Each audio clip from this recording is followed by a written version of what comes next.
Salut tout le monde. Et je reviens encore avec une autre vidéo. Bon, je vais essayer de parler fort, mais c'est pas évident. Oui, comme vous pouvez le voir, je vais parler d'un sujet qui est assez sensible, qui est d'actualité, enfin qui est vraiment... Je pense que tous les jours on en entend parler dans les infos, sur internet, tout ça. Et moi, c'est un sujet qui me touche. Enfin, j'essaie de parler bien, même si je peux pas parler trop fort. Oui, c'est un sujet qui me touche. Pourquoi? Puisque moi-même, quelque part, je suis liée à ça. Puisque moi-même, je viens de ça, mes parents sont passés par là. Donc, voilà.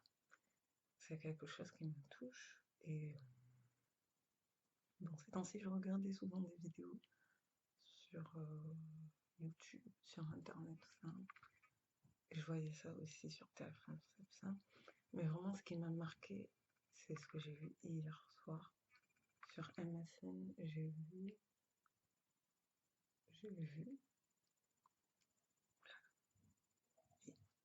hier sur MSN, j'ai vu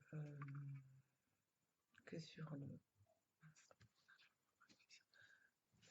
Hier sur MSN, j'ai vu que il y a 2 migrants qui ont failli être tirés par balle.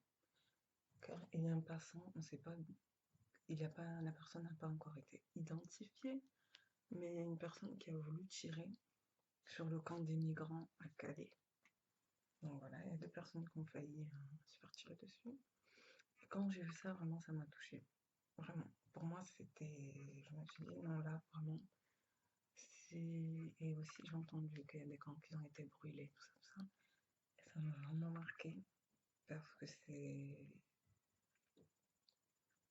limite... Je trouve que c'est limite une ambiance apocalyptique, voilà. C'est une ambiance apocalyptique. Presque un début de guerre. Presque un début de guerre civile, je pense.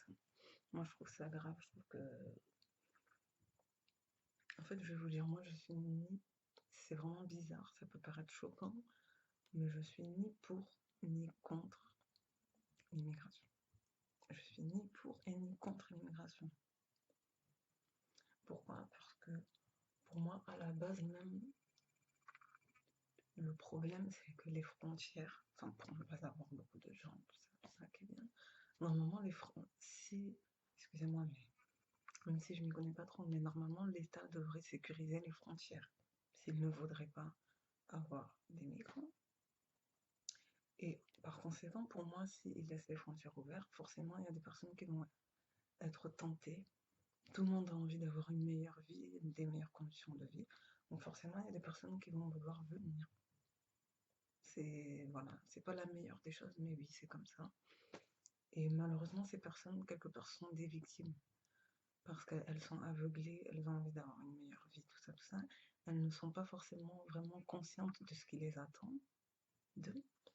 Et parfois aussi, vous avez des personnes qui sont dans des pays en guerre. C'est clair qu'en Syrie, tout ça, ces personnes, elles sont prêtes à tout pour aller dans un autre endroit, dans un endroit plus paisible. Donc c'est compréhensible. Et donc, qui sont même prêts à donner leur vie. Qui sont prêts à donner leur vie pour ça. Et à vivre dans des conditions inimaginables. Voilà. Mais moi, je suis ni pour ni contre, parce que je trouve qu'au final, les personnes qui migrent, que ce soit les personnes qui migrent ou les personnes qui sont déjà dans le pays, aucun des deux ne sont gagnants, je trouve. C'est mon avis personnel, je trouve qu'aucun des deux ne sont gagnants, puisque les deux vont souffrir au final. Même si la situation va s'arranger, mais ils vont souffrir, je le dis parce que moi-même je suis une conséquence de ça. Et je vois que oui, il y a des personnes qui y arrivent, voilà. Je sais, il y a des personnes qui y arrivent, qui s'en sortent, qui s'intègrent, mais on est dans une période vraiment compliquée, une période de crise. On est vraiment dans une période de crise où il faut l'avouer quand même, ne serait-ce que pour trouver du travail, si tu n'as pas le permis ou si tu n'as pas un diplôme ou une formation qualifiante, c'est très compliqué. Mais vraiment, c'est très compliqué. Je le dis parce que moi-même, c'est ce que je vis. Moi-même, c'est ce que je vis. Et pourtant, je suis... Pardon, oui. Et pourtant, je suis née ici. Et parfois, il y a des gens qui ne me croient pas. Mais vraiment. Je suis déjà tombée sur des gens qui croyaient que j'étais née au Congo. Bon, moi, je le prends pas mal. Je suis congolaise. Moi, je me considère comme une fille noire congolaise qui est juste née en France. Parce que la première chose qu'on voit chez moi, c'est que je suis noire, voire africaine. On ne voit pas forcément que je suis française. Voilà. Donc plusieurs fois, je suis tombée sur des gens qui ne me croyaient pas quand je disais que j'étais née en France. Bizarre. Donc voilà. Et pourtant, je sais parler, écrire, compter. Je suis allée jusqu'au niveau bac, voilà. Et j'ai la capacité de pouvoir enseigner à des enfants de primaire ou faire plein de choses. J'ai beaucoup de capacités, je peux faire beaucoup de choses. Je suis alphabète, tout ça. Mais même en ayant ça, je suis en bonne santé, j'ai pas d'handicap. Même en ayant ça, je galère pour trouver du travail. Non, mais vraiment, même en ayant ça, c'est compliqué maintenant. Donc, moi, ça me fait mal, ça me fait vraiment mal pour les gens qui ont à tout prix envie de venir ici. Parce que bon, enfin voilà, c'est trop long, sinon je vais jamais finir, mais qu'est-ce que je voulais dire encore? Oui, je voulais dire aussi que pour ceux qui connaissent Kémy Séba, je me dis qu'au final, Kémy Séba, il avait raison. En tout cas, sur ce point, je sais, pour le panafricanisme, tout ça, c'est autre chose, mais pour ce point-là, il avait raison. Sur le fait que vous allez voir que il va y avoir de plus en plus de problèmes en Europe, même pas qu'en France, mais en Europe, en Occident, aux États-Unis, il va y avoir de plus en plus de problèmes d'ordre économique, social, tout ça. Et au bout d'un moment, les gens, ils vont chercher un fautif. Au bout d'un moment, les gens vont chercher un coupable, ils vont chercher un fautif. Et ils vont en avoir marre, donc ils vont pas se casser la tête, ils vont tout blâmer sur vous. Enfin, ils vont tout blâmer sur les personnes étrangères qui ne sont pas forcément issues du sol. Pourquoi? Parce que c'est facile, puisqu'ils considèrent que de toute façon, tout vient de nous. Et quelque part, moi, je vais vous dire, moi, je suis étrangère, mais quelque part, je suis consciente, je suis logique et je suis consciente qu'on va pas se mentir, il y a beaucoup de problèmes, oui. C'est triste, mais il faut l'avouer, oui, il y a beaucoup de problèmes, je sais pas comment ça va se passer. Je vais vous mettre même des liens de documentaires que j'ai regardés sur YouTube. J'ai regardé des documentaires sur YouTube qui m'ont vraiment marqué et qui m'ont montré. Non, mais franchement, quand j'ai vu qu'il y avait même des Syriens, pas tous, hein, mais certains étaient. Il y en avait qui voulaient rester, il y en a qui veulent aller en Angleterre, il y en a qui veulent rester. Et il y en a, pas beaucoup, mais il y en a qui sont tellement désespérés de tout ça là, qu'ils étaient même prêts à repartir. Il y en a qui sont tellement désespérés au point qu'ils ont envie de repartir parce qu'ils ne voient pas. Et ils commencent à comprendre qu'en fait c'était une illusion, mais vraiment. Et quand j'ai vu ça, vraiment ça m'a marqué. J'ai même vu un moment un commerçant qui avait une petite boutique, parce qu'il y en a qui ont fait des boutiques, des restaurants et tout, dans ces camps. Et il y en a un, il avait des économies, il avait 6 000 $ d'économies, je crois, un truc comme ça. Et il avait investi toutes ses économies dans ce petit commerce de restaurant. Et les policiers, tout ça, ils ont écrasé, ils ont démoli ça sous ses yeux, comme ça, ils ont démoli ça. Sous ses yeux, comme ça, sans pitié, sans rien. Ils auraient pu récupérer ça, le garder, ils ont tout démoli. Et le gars, c'est un Syrien, il a rien dit. Il était tellement mal, il était tellement révolté, il a préféré ne rien dire, il a juste regardé la scène. Cette scène, vraiment, moi, elle m'a touchée. Parce que ça montre à quel point euh, c'est tout le monde, mais vraiment tout le monde souffre. Que ce soit les personnes ici ou que ce soit les personnes qui veulent venir. Au final, tout le monde souffre. Vraiment. Moi, je trouve que c'est pas une solution.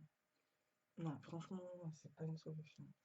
C'est parce que moi-même, je vais vous le dire, moi-même, je cherche à repartir. C'est pas le cas de tout le monde, mais ça montre à quel point vraiment ça va pas.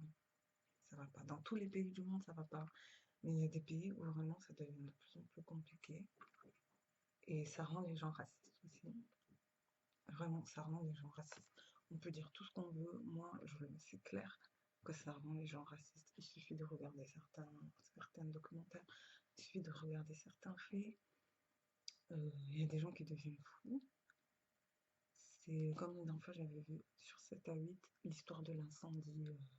Je me rappelle plus qu'est-ce que c'est, mais je mettrai en lien. L'histoire d'un incendie dans un bâtiment où il y avait des migrants.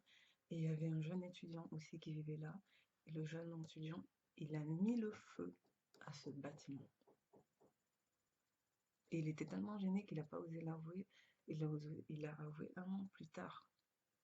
Donc ce gars, en gros, il avait un mal-être. Il devenait de plus en plus... voilà quoi. Il a gardé jusqu'à qu'il commette l'irréparable. Et pour moi, c'est grave parce que c'est un cas, mais j'en suis sûre, il y a de plus en plus de gens. Non, ça peut pas continuer comme ça. Je sais pas comment ça va se passer, mais en tout cas, moi, j'ai pas envie de paraître pessimiste, c'est la réalité. Moi, j'y crois plus trop. C'est pas que je suis contre la mondialisation ou contre la mixité. On a besoin de tout le monde, on a besoin d'avoir des échanges pour que le monde circule. Mais je veux juste te dire que quand même l'Occident, il a eu beaucoup d'impact sur les autres pays, ce qui fait que maintenant, il se passe beaucoup de choses, il y a beaucoup de conséquences. Et non, ça peut pas continuer comme ça, vraiment. Je sais pas, c'est pas une vie, franchement. Même moi, je suis pas dans leur situation, mais même, je sais pas, c'est pas, ça vaut. Je sais pas. Mais vraiment, maintenant, ici même, la vie, elle devient de plus en plus dure, donc je sais pas. C'est vraiment complexe, c'est vraiment compliqué. Et même entre pays africains, à la limite, on aurait pu migrer entre pays africains. Par exemple, des personnes qui sont dans des pays compliqués, je sais pas moi, Mauritanie, Congo, tout ça, ces personnes-là, elles auraient pu partir dans Somalie, tout ça, elles auraient pu partir dans d'autres pays, Afrique du Sud, Nigeria, tout ça. Et malheureusement, en Afrique du Sud, comme vous l'avez vu, il y a eu des problèmes par rapport à ça, puisque les Noirs, même déjà qui vivent en Afrique du Sud, ils souffrent, donc ils n'avaient pas envie d'avoir encore d'autres personnes qui viennent leur prendre leur travail, tout ça. Et pourtant, c'est des Noirs comme eux. C'est des Noirs comme eux.